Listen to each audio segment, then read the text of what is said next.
Hello.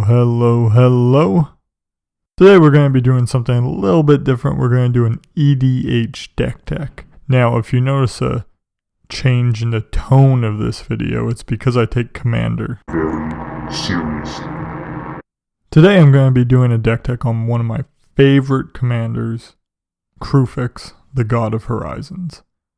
The deck is called Quench the Thirst because he is thirsty for mana.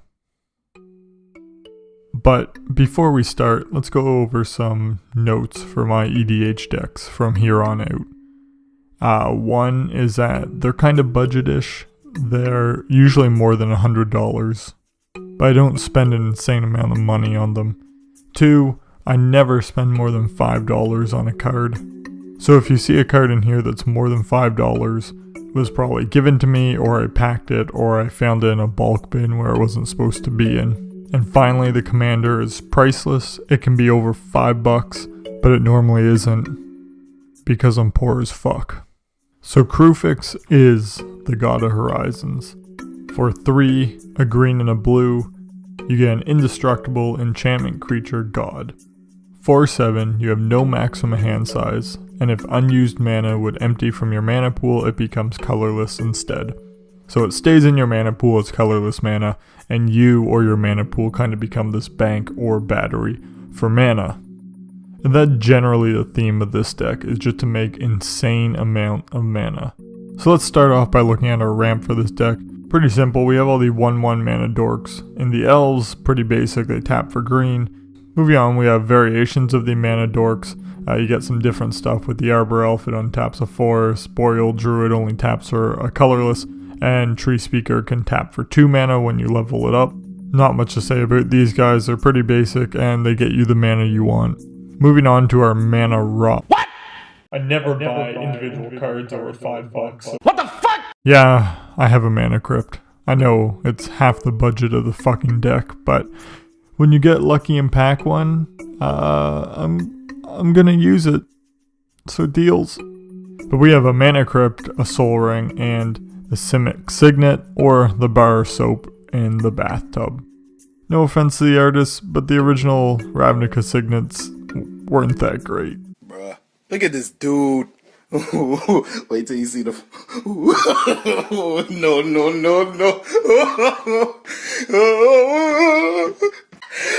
Look at the top of his head. Look at his lips. Like, come on, wizards. Okay, moving into some ramp that aren't the 1/1 elves, but still ramp us and get us there for mana. We have the Sakura Tri-Builder, very classic. We sack it, look for a land. Kiora Follower can help us untap lands or our mana rocks. And the Coiling Oracle that can potentially get a land off the top of our deck or draw us a card, so value either way. Moving into the bigger stuff, we have Shaman of the Forgotten Ways. It adds 2 mana of any color to our mana pool, but we can only use it on creatures, and unfortunately that stipulation stays with that mana if we keep it in our mana pool with Kruphix. Shaman also has this ability where you pay 11 and tap it, and each player's life total becomes equal to the number of creatures they control. This is a potential win con if we ramp to 11 mana, get the 8 power on the board we need, activate this, and catch a player off guard. They could potentially go to 0 if they have no creatures, and we win. And finally we have the Hydra. Its power and toughness is equal to the number of lands we control, so it'll get pretty big, and when it comes in it searches for any land in our deck, doesn't have to be a basic. But we're not done with ramp. We gotta move into some ramp spells. So starting off, we have the Animist Awakening. It takes X lands off the top of our library and puts them on the board tapped. If we do have Spell Mastery, they come in untapped. We don't usually have it though. Next up, Exploration. I know it's an expensive card, but I packed one, so what are you gonna do? It allows us to play an extra land on each of our turns. And classic Rampant Growth helps us rampantly grow. Sylvan Scrying can help us look for any land in our deck. Doesn't have to be a basic, and we put it in our hand. Moving on, we have Exploding Vegetables, basically a double Rampant Growth. Frontier Siege, when we play it, we'll always pick cons. It gives us 2 green mana on each of our main phases. That's 4 mana a turn. that we can just store in our mana pool thanks to Kruphix. And finally, Urban Evolution. It draws us 3 cards and we can play an additional land for that turn. Can't go wrong with that. So what are we going to do with all this ramp we're running? Basically, most of the budget ramp you can run in these colors. Well, the rest of the deck is just lands. If we're lucky, we can get Kruphix out turn 2, normally turn 3, and then we just keep playing lands. This deck was never meant to win. It's more a self-win. We just keep ramping and ramping until we have the most mana at the table, and that's a win in itself. It's a win that no one can take away from us. It's a self-win. And that's the whole point of this deck, is to make a self-win that we can feel happy about, and having the most mana in the game. No, fuck that, we're playing Eldrazi. So let's start off with our little dudes. We have the Eldrazi Mimic. Its power and toughness can change to whatever colorless creature we play. Very handy when we get to our big dudes. We have Reality Smasher. It actually puts a lot of pressure on our opponents if they're at a low life total and we play it, smash someone's reality, and potentially win the game. And finally, Conduit of Ruin helps us look for a big Eldrazi, and it also makes the first creature we cast each turn cost 2 less, so we'll take that. Moving on, we have Deep Fathom Skulker. Whenever a creature we control deals combat damage to a player, we draw a card. It can also make one of our creatures unblockable, so if we have something stupid and big coming in, it's gonna connect. Endbringer, very versatile card, has all those abilities. In Oblivion Sower, we get to exile 4 cards from an opponent's deck and take all the land for ourselves. That's what we want. We want more and more and more mana. Okay, into the big dudes. Bane of Balaged, Artisan of Kozilek, Pathrazer, Ulamog, It That Betrays. You know what all these have in common? Annihilator in one way or another. I know the Bane doesn't. Artisan of Kozilek also gives us a little bit of recursion, which is nice. Pathrazer is hard to deal with. You need 3 creatures to block it. And It That Betrays gives us more value if our opponents sack anything. It returns to the battlefield under our control. But away from Eldrazi, we still have some other big threats that we play, like Steel Hellkite. It's a flyer 5/5, and whenever it connects with an opponent, we can pay X and destroy all their non-land permanents with converted mana cost X. So if they have a bunch of tokens, we can hit them with the Hellkite, pay nothing, and they have to get rid of all of their tokens. Soul New Phyrexia, pay 5, not a lot of mana for us, and it can give all of our permanents indestructible. We have even bigger stuff as we keep going. We have Craterhoof Behemoth. When we have all our creatures are mana dorks or Eldrazi, we can play it, they all get buffed, and then we can go swing them for the face. It's another one of the win cons in the deck, the more aggressive one, and it does do a good job at it. Archetype of Endurance. All our creatures have hexproof, and it takes hexproof away from our opponent's creatures. That last part doesn't really matter too much, but the first part does. Generally, we don't want Kruphix to be a creature. It's harder to deal with an indestructible enchantment opposed to an indestructible creature, but when we get the archetype down, we really want Kruphix to then be a creature, because then it's an indestructible hexproof creature. And then Colossus of Akros. It's a nice big defender, 10/10, indestructible, but we can pay 10, which still isn't that much for us, and it loses the defender, becomes a 20/20 trample, and that's something that we can deal with. Okay, so we have all this mana, we're playing all these threats, we need to keep the card advantage up. So let's draw some cards. So starting off, very simple Brainstorm. Nice blue card, you see it in tons of decks. Gets us to draw 3 cards. Next, Mystic Remora, weird little enchantment, but whenever an opponent plays a non-creature spell, we get to draw a card, unless they pay 4 to counter this effect. But normally people don't want to pay 4 extra mana just to stop it drawing a card, so it's basically value. It does have a cumulative upkeep cost of 1, but that's not too bad to deal with for us unless we have it on the board for a long time. Then it's hard to upkeep, but normally we're fine paying that cost for the reward. And Blue Sun Zenith, an X spell and 3 blue. We can just pump as much mana we want into it and draw X cards. Or if we think we can do it, we can pump a bunch of mana into it and make someone else draw X cards, potentially milling them. Into some more Shamanic Revelation. We draw a card for each creature we control and we gain 4 life for each creature we control at power 4 or greater. That's not hard. We're playing Eldrazi, we have big stuff, we gain a lot of life, draw a lot of cards. Ugin's Insight. Scry X, where X is the highest converted mana cost among permanents we control. We then get to draw 3 cards. And Nissa's Revelation. Big spell. We don't really care about big spells in this deck, we care about good spells. So, Scry 5, reveal the top card of our library. If it's a creature, we draw cards equal to its power and gain life equal to its toughness. We are playing Eldrazi, I cannot stress that enough. That's a good card in this deck. Moving on, we have the Beastmaster. Again, a little bit of extra draw if we have the creature with the greatest toughness, which isn't hard to do when we play Eldrazi. Jace's Archivist. Bit of a troll card. We tap it, each player discards their hand and draws cards equal to the greatest number discarded this way. We normally have a massive hand, so we can tap it, discard a hand, and potentially try to mill out our opponents. Or ourselves, but I'll get to that. For removal, we're basically running the standard green removal. We got the Reclamation Sage and Acidic Slime. With blue, we can run Trigon Predator, which is nice, a flyer that can get rid of artifacts and enchantments. We have some removal in our spells too. Curse of Swine, another great X card. For 2 blue and all our colorless mana, we could potentially wipe everyone's board and replace it with pigs. And then we can return all those pigs to their hands with an overloaded Cyclonic Rift.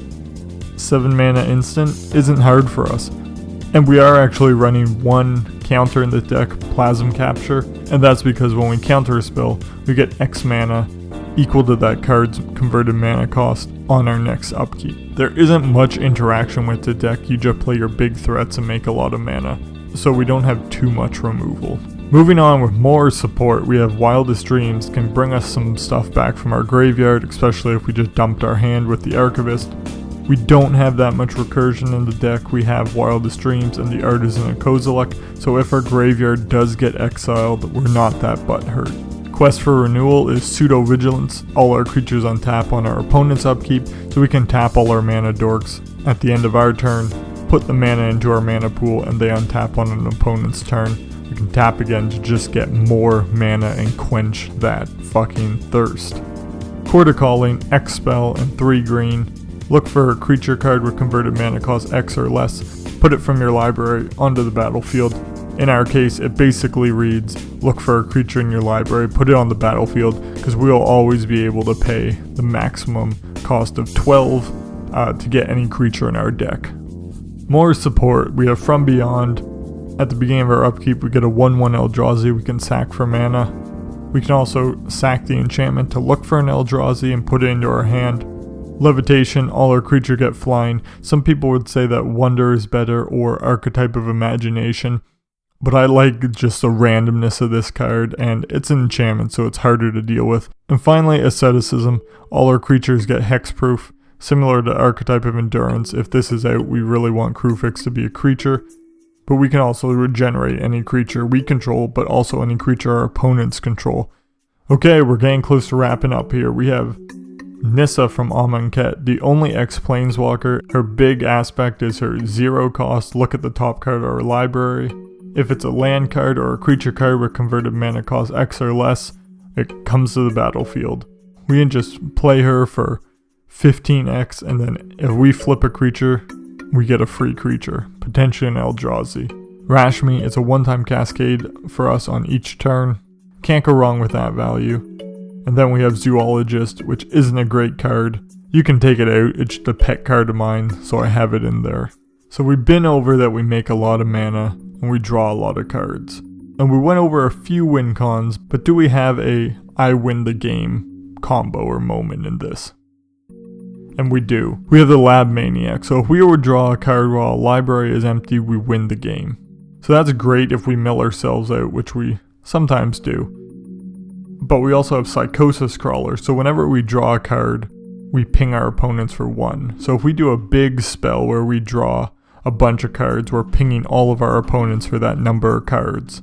Now those seem great, especially when you combine it with Enter the Infinite, where we draw our whole library. If we have the Psychosis Crawler out, we just pinged all our opponents for 80 damage potentially. And if we don't have the Crawler out, at that point we probably have the Maniac in our hand, so we just play it and then play Brainstorm or one of our other multitude of draw spells and win the game. These combo pieces mixed with our big Eldrazi, the Shaman of Forgotten Ways ability, the Craterhoof Behemoth, we do have multiple ways to win the game. So mana base, we have pretty much what you expect. Every cheap green-blue land. We have Unknown Shores, where we can pump one of our many colorless mana into it to make a green or blue mana.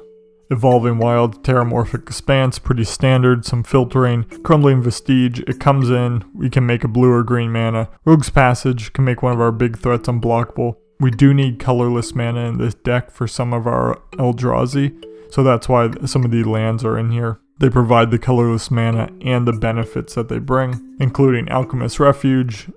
Green and a blue, we can play stuff at instant speed. Sanctum of Ugin can help us look for a big Eldrazi. Majoring Network, we can store mana on. If they happen to remove Kruphix, we do lose all of that mana when the phase changes. So this is a nice little backup plan. And Temple of the False God, pretty standard EDH land.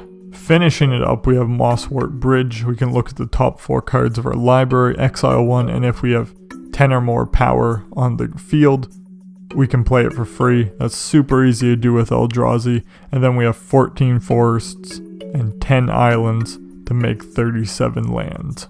And that's a deck. It's really fun to play. If you want to leave the budget option behind, here are some cards popping up on the screen that you can add in that would make the deck run quicker and probably more competitively. But it is a fun deck to play as is. And more times than not, people don't see your win coming. There are tons of times where you're sitting there with 40 plus mana and no board state, or a couple of mana dorks, and it just takes one turn, one good draw spell for you to go off. You play Enter the Infinite or a bunch of Eldrazi and Craterhoof, and you're just off to the races. You're golden. When you're in that state where you just have 100 mana and no board state, people tend to ignore you so you can fly under the radar and then come out with the big win. Because no one really gonna target you if it's just you and 5 fucking elves. There's no point. There will be other bigger threats on the board. That being said, if you come out ramping too quickly and start playing your big threats early on, it's gonna turn into arch enemy. You'll get a target painted on you. People will want you dead. So you do have to play some politics with this deck.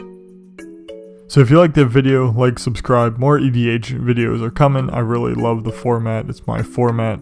So I'm comfortable with these decks. I can describe them in detail, talk about cool combos because I really know these decks opposed to some janky deck I made the week before.